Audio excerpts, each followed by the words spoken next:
9장은 흔히 말하는 변화산 사건으로 시작합니다. 주님께서 높은 산에 오르신 후에 영광스러운 모습으로 변화하시는 정말 놀라운 장면을 묘사하고 있습니다.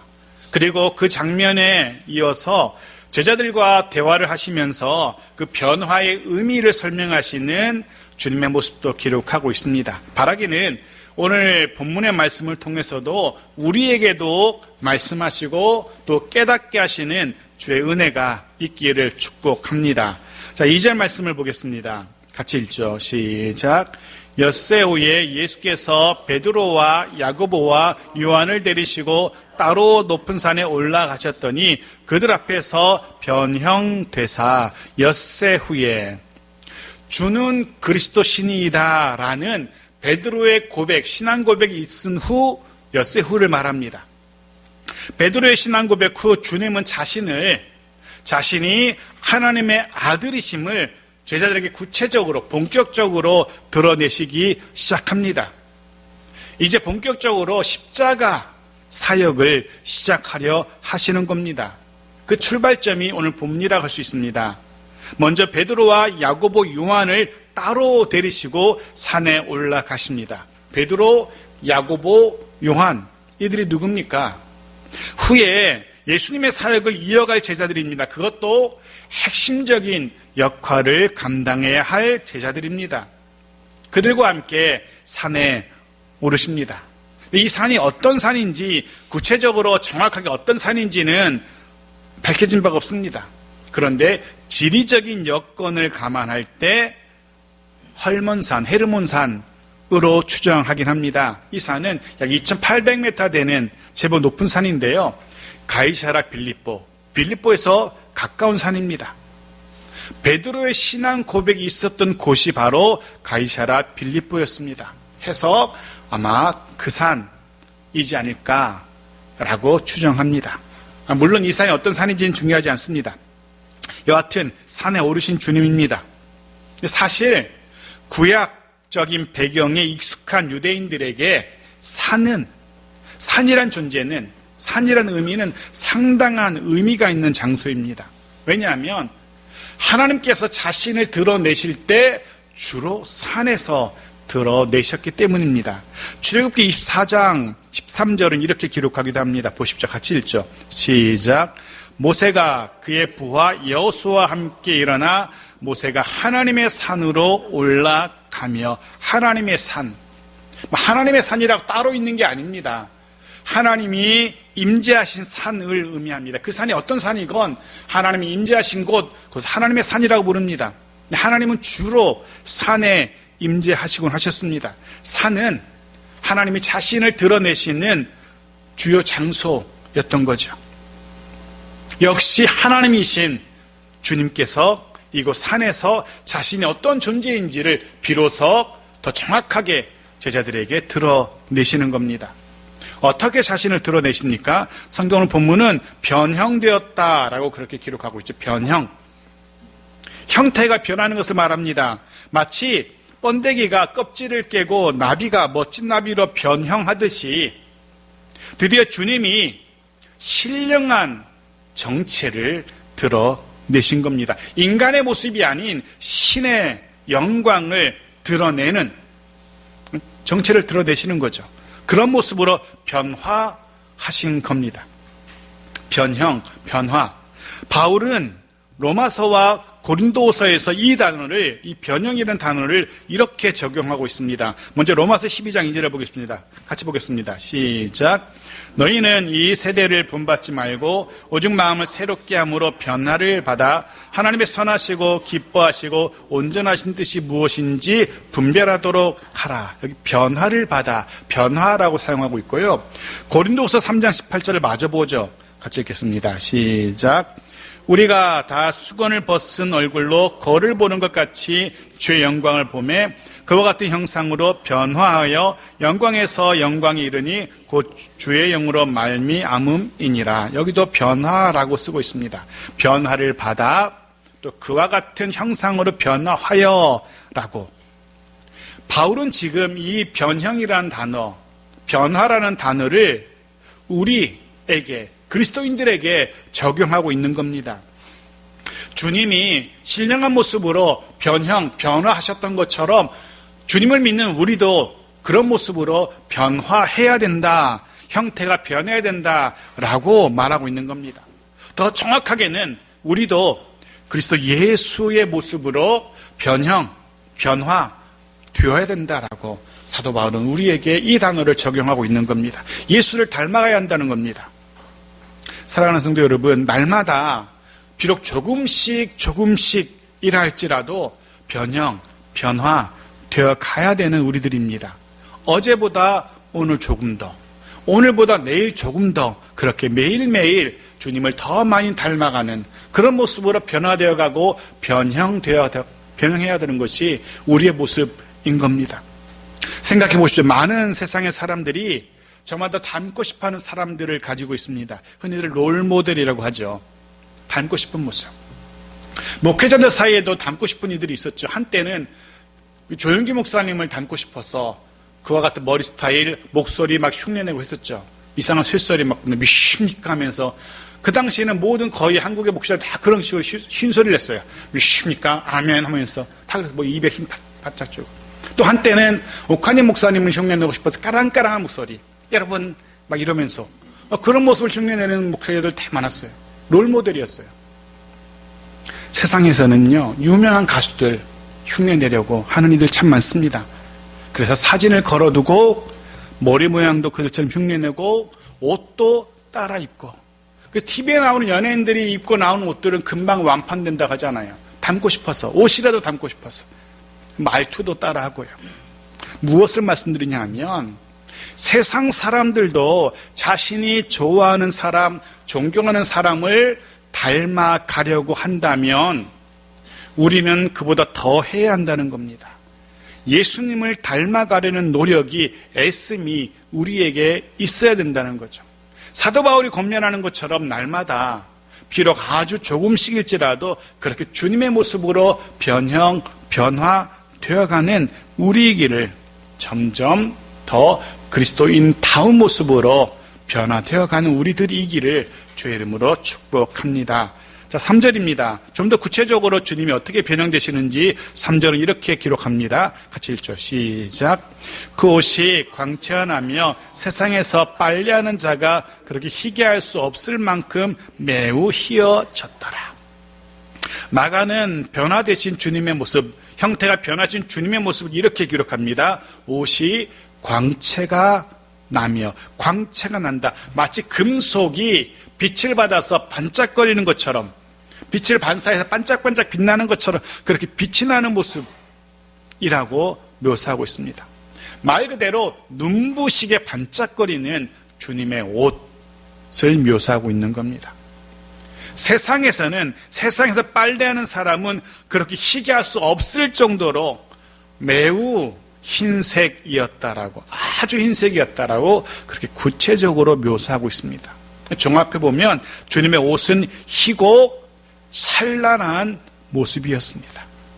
이런 표현, 희다, 찬란하게 빛난다 라는 이 표현은 성경 여러 곳에서 발견됩니다. 오늘 한 곳만 보겠습니다. 구약 다니엘 7장 9절입니다. 같이 읽죠. 시작. 내가 보니 왕좌가 놓여두고 옛적부터 항상 계시니가 좌정하셨는데 그의 옷은 희기가 눈 같고 그의 머리털은 깨끗한 양의 털 같고 그의 보좌는 불꽃이요 그의 바퀴는 타오르는 불이며. 여기 보십시오. 옷은 희기가 눈 같고 보좌는 반짝거리는 불꽃, 타오르는 불을 이야기합니다. 희고 빛나는 것. 이 표현은 당시 유대 문화권에서 신의 현현, 신의 나타남으로 이해됩니다. 흰 존재, 반짝거리는 존재, 신의 나타남을 의미하죠. 우리도 흰 옷 그럼 뭔가 이렇게 신령한 것처럼 보이잖아요. 제가 신학교 다닐 때 그 기도원에 이렇게 좀 큰 오산리 기도원 데 가면은 거기에는 이제 먼저 예배드리기 전에 이렇게 무용하시는 분들, 신령한 춤을 추시는 분들이 나와서 춤을 춰요. 저희들 흰 옷 쫙 차려, 흰 옷 차려입고 막 나풀나풀 막 춤을 춰요. 그럼 멀리서 보면 신령한 존재처럼 보이기도 해요. 그 흰옷이라는 그 의미가 좀 그렇게 다가오더라고요. 희다, 반짝거리다, 신의 드러남입니다. 마가가 지금 무엇을 이야기하고 있냐 하면은 주님이 입고 계신 그 옷을 묘사하면서 이분이 곧 신, 이분의 모습이 곧 신의 모습이라고 독자들에게, 우리에게 말하고 있는 겁니다. 게다가 같은 사건을 기록하고 있는 마태복음 17장 2절은 이런 기록도 있어요. 보십시오. 같이 읽죠. 시작. 그들 앞에서 변형되사 그 얼굴이 해같이 빛나며 옷이 빛과 같이 희어졌더라. 마태는 더 구체적으로 단지 옷만 희고 찬란하게 변한 것이 아니라 주님의 얼굴까지 희고 찬란하게 변했다라고 그렇게 기록합니다. 얼굴까지 해같이 빛났다라고. 근데 성경은 예수님께서 드디어 신의 모습으로 변했음을 정확하게 보여주고 있는 겁니다. 계속 봅시다. 4절입니다. 같이 읽죠. 시작. 이에 엘리야가 모세와 함께 그들에게 나타나 예수와 더불어 말하기를. 신의 모습으로 변하신 예수님 앞에 엘리야와 모세가 나타납니다. 엘리야와 모세, 이들이 누굽니까? 엘리야는 죽지 않고 하늘에 올라간 승천한 사람입니다. 구약 이스라엘의 선지자의 대표라고 말할 수 있습니다. 선지자의 대표 엘리야. 모세, 이스라엘 민족을 애굽에서 구해낸 민족의 영웅, 그리고 동시에 하나님으로부터 율법을 받은 율법의 대표라고 할 수 있습니다. 한 사람은 선지자의 대표, 한 사람은 율법의 대표. 근데 사실 왜 이 두 사람이어야 했는지는 정확히 모릅니다. 예를 들면 승천한 사람이라면 에녹이라는 사람도 있고요. 선지자로 치자면 이사야라는 걸출한 선지자도 있습니다. 또 민족의 영웅이라면 어쩌면 여호수아도 있고 그보다 더 훌륭하게 여겨지는 다윗이라는 존재도 있습니다. 그런데도 왜 엘리야였고 왜 모세였는지는 정확하지 않지만 여하튼 이들이 나타났고 예수님과 함께 대화를 나누고 있습니다. 마태복음 5장 17절을 근거로 해서 이들의 만남은 이렇게 해석이 되기도 합니다. 봅시다. 같이 읽죠. 시작. 내가 율법이나 선지자를 폐하러 온 줄로 생각하지 말라. 폐하러 온 것이 아니요 완전하게 하려 함이라. 여기 율법이라는 표현과 선지자라는 표현이 등장하죠. 그런데 예수님께서 율법, 선지자 폐하러 온 것이 아니라 완전하게 하러 오셨다라고 이야기합니다. 무슨 의미냐면 성경은 또 마가는 율법의 대표와 선지자의 대표를 등장시켜서 예수님께서는 율법을 완성하신 분, 예수님께서는 선지자의 예언을 성취하신 분으로 묘사하고 있다는 거죠. 선지자들이 예언했던 율법이 가리키는 그 모든 것들을 예수님께서 완성하시고 성취하셨다는 것을 이들의 등장으로 이야기해주고 있는 겁니다. 마가는 지금 이 변화산 사건을 통하여서 예수님이 변형되시는 모습, 또 드러난 엘리야와 모세의 등장, 이런 것들을 통해서 너무나도 선명하게 분명하게 예수님께서 메시아이심을 율법이 가리키고 선지자가 예언했던 바로 그분 그리스도 메시아라는 사실을 독자들에게, 우리에게 이야기해주고 있는 겁니다. 이 변화산 사건을 통해서 3명 제자 베드로, 야고보, 요한은 드디어 자신의 눈으로 하나님의 아들이신 메시아이신, 모세 율법이 가리키고 선지자 예언, 모든 선지자들이 예언했던 그분이 바로 이분이라는 사실, 그리고 그분이 지금 이곳에 임재했다는 사실을 자신들의 눈으로 보고 있는 겁니다. 주님이 이렇게 말씀하신 적이 있었습니다. 지난주 본문이었는데 바로 1절이었죠. 보십시오. 같이 읽죠. 시작. 또 그들에게 이르시되 내가 진실로 너희에게 이르노니 내가 서 있는 중에서 죽기 전에 하나님의 나라가 권능으로 임하는 것을 볼 자들도 있느니라 하십니다. 여기 서 있는 사람 중에서 죽기 전에 하나님의 나라가 임하는 것 볼 자도 있을 것이라 라고 주님이 말씀하셨어요.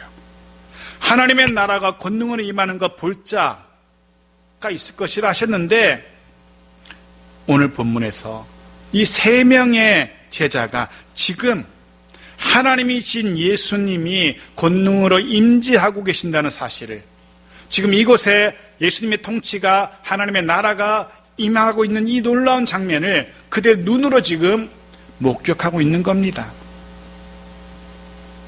그런 생각을 한번 해봅니다. 우리 역시 우리의 삶의 현장 속에서 집에서건 일터에서건 어디서건 예수님의 임재를 이토록 진하게, 정확하게, 선명하게 경험할 수 있으면 어떨까, 얼마나 좋을까, 그런 생각을 해보게 됩니다.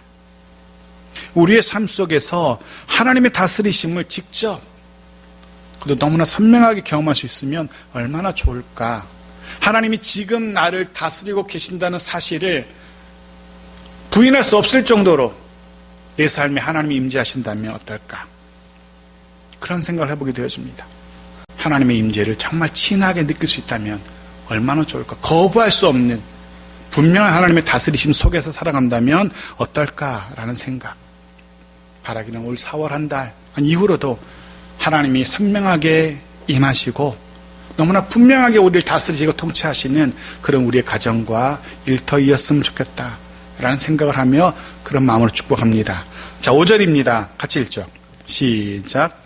베드로가 예수께 고하되 랍비여, 우리가 여기 있는 것이 좋사오니 우리가 초막셋을 짓되 하나는 주를 위하여, 하나는 모세를 위하여, 하나는 엘리야를 위하여 하사이다 하니. 보십시오. 이 장면을 목격한 베드로가 감격합니다. 예수님의 모습이 놀랍게 변한 것도 놀라운데 거기다가 엘리야와 모세가 나타나서 이야기하는 모습, 말 그대로 이 장면에 감동한 겁니다. 그 장면이 얼마나, 그 경험이 얼마나 좋았던지 여기 좀 더 있었으면 좋겠습니다. 아예 초막셋을 지을 테니까 여기에 좀 더 머물면 좋겠습니다. 여기 좀 더 있다 가죠 라고 제안하고 있는 겁니다. 그만큼 이곳이, 이 순간이 너무너무 좋았던 겁니다. 다시 치열한 산 아래 삶의 현장으로 돌아가고 싶지 않았던 겁니다. 다시금 병자들에게 막 둘러싸이고 막 귀신 들린 사람들 소리 지르고 쫓아오는 그런 곳으로 돌아가고 싶지 않았던 겁니다. 주님 따라다니면서 늘 분주하고 정신없었던 그런 일상으로 돌아가고 싶지 않았던 겁니다. 어떻습니까? 베드로의 심정이 이해가 되시는지요? 베드로의 심정이 이해되시는지. 가끔 그런 생각도 할 때가 있지 않습니까? 단 며칠이라도 잔소리를 그렇게 늘어놓는 아내나 혹은 남편이 없는 곳에서 이것저것 사달라고 요구하기만 하는 자식 새끼들이라죠. 없는 곳에서 단 며칠이라도 좀 홀가분하게 살아봤으면 그런 생각하신 적 있으실 겁니다. 코로나 사태 이후로 저도 자주 올라가지 못했지만 기도원에 그전에는 간혹 올라가고 했었죠. 저도 반년에 한 번, 1년에 2-3차례는 기도원에 올라가서 거기서 머물렀었습니다. 그 온종일 성경 보고 설교 말씀 묵상하고 책 읽고 또 집회 참석하고 하면서 참 좋다라는 그런 생각을 하곤 했습니다. 좀 더 있었으면 좋겠다라는 생각이 들기도 합니다. 다음 주 부활주일 지나면 또 며칠 기도원에 가려고 지금 계획 중이긴 한데요. 저 역시 베드로의 이 마음이, 이 말이 충분히 이해가 됩니다. 여기 좀 더 있었으면 좋겠습니다 라는 그 마음이. 그렇게 제자들이 잔뜩 들떠 있던 때에 변화된 주님의 모습에 놀라고 모세와 엘리야의 등장에 또 한 번 놀라고 감동하고 있는 그때에 더 놀라운 장면을 제자들이 목격하게 됩니다. 어떤 모습인지 보십시오. 7절입니다. 같이 읽죠. 시작. 마침 구름이 와서 그들을 덮으며 구름 속에서 소리가 나되 이는 내 사랑하는 아들이니 너희는 그의 말을 들으라 하는지라. 이번에는 구름이 와서 그들이 있는 그 산을 둘러 덮는 놀라운 현상이 일어납니다. 사실은 구름이 높은 산에 있는 건 보통 일이라고 할 수 있잖아요. 조금만 높으면 구름이 산 아래에 있기도 하잖아요. 그런데 이스라엘 사람들에게 구름이라는 존재는 특별한 의미를 가집니다. 구름, 그리고 사방을 덮는 이 구름, 어떤 의미인지 출애굽기 24장 16절 보십시오. 같이 읽죠. 시작. 여호와의 영광이 신의 산 위에 머무르고 구름이 엿새 동안 산을 가리더니 일곱째 날에 여호와께서 구름 가운데서 모세를 부르시니라. 아멘. 유대문학에서 또 유대인들에게 구름이라는 존재는 여호와 하나님의 임재의 상징이었습니다. 하나님이 임재하실 때 그냥 혼자 달랑 이렇게 멋없이 나타나시는 것이 아니라 늘 구름을 대동하셨던 거죠. 제자들은 이 더 놀라운 광경을 보게 된 겁니다. 주님의 모습이 변화된 것도 놀라운데, 모세와 엘리야가 나타난 것도 놀라운데, 이제는 여호와 하나님의 임재 가운데 그들이 서게 된 것입니다. 말 그대로 정말로 살 떨리는 그런 순간이었을 겁니다. 너무 놀라서 외마디 비명도 나올 수 없는 그런 놀라운 장면이었던 거죠. 여호와 하나님이 이곳에 임재하시다니. 근데 그뿐만이 아니었습니다. 심지어는 그 여호와 하나님의 소리를 듣게 됩니다. 어떤 소리였습니까? 이는 내 사랑하는 아들이니 너희는 그의 말을 들으라는 또렷한 하나님의 음성이었습니다. 이는 내 사랑하는 아들이니. 우리는 마가복음을 시작하면서 그 1장의 시작 부분에서 하늘로부터 소리가 임하는 모습을 보았고 그 소리의 정체를 확인한 바가 있습니다. 기억하시겠습니까? 1장 11절입니다. 보십시오. 같이 읽죠. 시작. 하늘로부터 소리가 나기를 너는 내 사랑하는 아들이라 내가 너를 기뻐하노라 하시니라. 주님이 이 땅에서의 사역을 시작하실 때 하늘로부터 소리가 임했고 여호와 하나님의 소리가 임했고 그 소리는 너는 내 사랑하는 아들이라는, 오늘 본문에 또다시 소리가 들립니다. 하나님의 소리가 들립니다. 여호와 하나님의 소리가 들리고 그 내용도 역시 마찬가지였습니다. 예수님의 신분에 대한 확증이었습니다. 그가 누구신지에 대한 확증이었습니다. 오늘 본문에 다시 한번 여호와 하나님, 성부 하나님이 아들이신 예수님의 신분을 확인해 주고 계신 겁니다. 내 사랑하는 아들이라고. 그러면서 제자들에게 명령하십니다. 그러니 너희는 그의 말을 들으라 라고. 우리는 마가복음의 말씀을 묵상하면서 계속 묻고 또 답을 찾고 했습니다. 예수 그리스도 그분은 누구신가? 예수 그리스도 그분은 내게 누구신가? 라는 그런 물음이었습니다. 성경은 여러 사건들과 주님의 가르침을 통해서 예수가 누구신지에 대한 저마다의 답을 제공하고 있었습니다. 오늘 본문도 이 물음에 대한 답을 우리에게 알려줍니다. 예수 그리스도 그분은 누구신가? 그분은 여호와 하나님의 아들, 그것도 사랑하는 아들이라고 답을 알려줍니다. 다시 한번 저도 이 시간 여러분에게 질문을 드립니다. 여러분은 예수님을 누구라고 생각하시는지요? 여러분에게 예수란 존재는 어떤 의미인지요? 이 물음에 대해서 여러분만의 답을 찾게 되기를, 자신 있게 그 물음에 답을 할 수 있게 되기를 소원합니다. 네, 너무나 갑작스러운 여호와 하나님의 임재, 또 하나님의 말씀에 너무도 놀라 땅에 엎드러져 있던 제자들이 조금 잠잠해지자 살며시 눈을 들어 상황을 살펴봅니다. 그런데 구름도 사라지고 모세도 사라지고 엘리야도 사라지고 없습니다. 오직 자신들과 주님만 남아있을 뿐입니다. 8절 보십시오. 8절 같이 읽죠. 시작. 문득 둘러보니 아무도 보이지 아니하고 오직 예수와 자기들 뿐이었더라. 아무도 보이지 않고 마치 일장 춘몽, 하룻밤의 꿈처럼 다 사라져버렸습니다. 모세와 엘리야, 하나님의 놀라운 등장, 그들과의 만남, 소리 다 사라져버렸습니다. 결국 제자들 곁에는 누구만 남아있습니까? 주님만 남아 계십니다. 변함없는 모습으로 주님만 남아 계십니다. 저는 이 본문의 말씀을 묵상하면서 그런 깨달음을 얻게 되었습니다. 끝까지 내 곁에 계시는 분, 끝까지 내 옆에 계셔야 하는 분, 주님이시라는 사실을 묵상하고 깨닫게 되었습니다. 해서 우리가 바라보고 우리가 끝까지 의지해야 될 분, 예수님 한 분이라는 사실을 다시 한번 깨닫게 되어집니다. 분명 세 제자가 경험한 변화산의 사건, 그런 사건처럼 놀랍고도 신비한 체험 우리도 하면 좋죠. 때로는 필요할 때도 있습니다.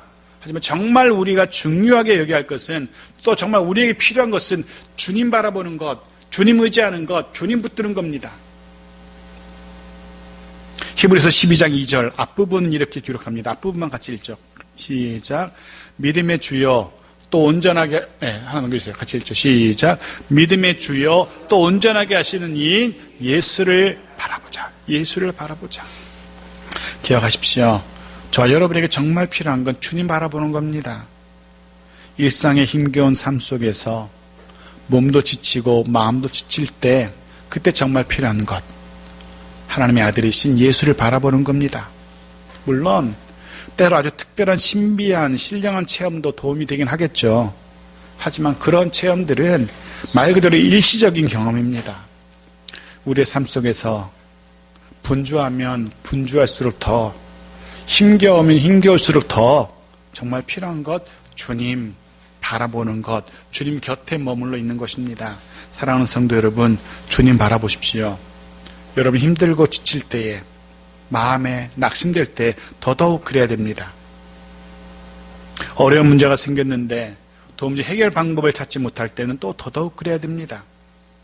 때로는 포기하고 싶은 생각이 들 때도 있을지도 모르겠습니다. 그런데 더더욱 주님 바라봐야 됩니다. 4월달 정말 내 곁에, 우리 곁에 계시는 주님 바라보는, 또 그 주님으로 인하여서 다시금 일어서는, 힘을 내는 그런 우리들이기를 소원합니다. 기억하십시오. 주님 바라볼 때, 주님 붙들 때, 주님 의지할 때 분명 주께서 도우실 겁니다. 가장 선한 길로 인도하실 겁니다. 그런 우리의 시간 되기를 소원합니다. 자, 9절입니다. 마지막 9절 같이 읽죠. 시작. 그들이 산에서 내려올 때에 예수께서 경고하시되 인자가 죽은 자 가운데서 살아날 때까지는 본 것을 아무에게도 이르지 말라 하시니, 결국 베드로의 소망과 달리 초막 찍고 좀 더 있고 싶다라는 베드로의 바람과는 달리 예수님의 제자들이 산에서 내려옵니다.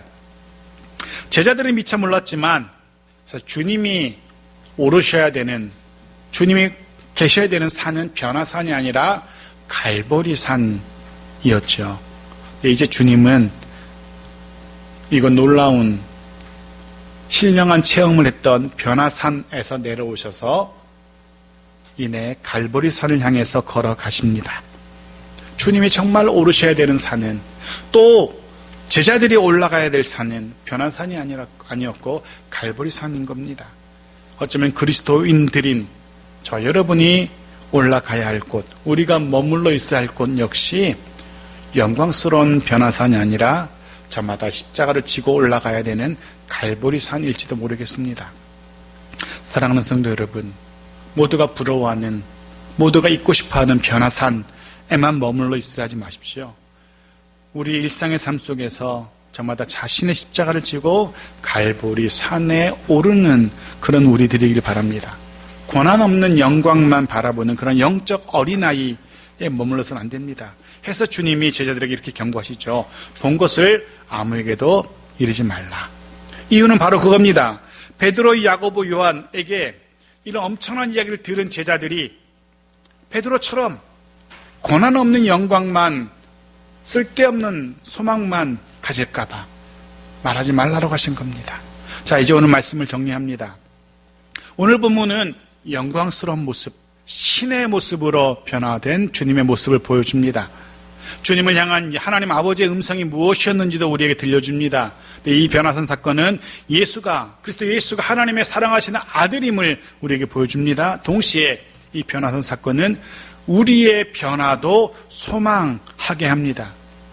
시간이 지날수록 더더욱 주님 닮은 모습으로 변화되어 가야 한다라고 우리에게 권면합니다. 말씀처럼 그렇게 점점 더 주님 닮아가는 우리들에게를 축복합니다. 그리고 정말 우리 구체적으로 우리 생각이 변하고 우리 말하는 것, 행동하는 것, 그 모든 것에서 주님을 조금 더 닮아가는 그런 우리들 매일매일이기를 축복합니다. 그리고 오늘 본문은 또한 그 주님을 바라볼 것에 대해서 우리에게 권면하죠. 정말 우리에게 필요한 것, 한두 번의 영적인 특별한 체험이 아니라 매일의 삶 속에서 주님 바라보고 주님 의지하고 주님 곁에 머물러 있는 것, 이게 필요하다라고 우리에게 고민합니다. 사랑하는 성도 여러분, 4월의 시간들 주님만 바라보며 주님과 함께하는 그런 복된 우리들의 매일매일이기를 축복합니다. 특별히 한 주간, 이번 한 주간 특별히 고난 주간의 한 주간을 살아가게 될 우리들입니다. 변화산에만 머물러 계시지 마시고 우리를 위하여 십자가 지고 갈보리산에 오르시는 주님을 깊이 묵상하는, 그 주님을 바라보는, 그리고 그 주님의 말씀 안에서 살아가는 우리 모두의 복된 한 주간이기를 주의 이름으로 축복합니다. 아멘.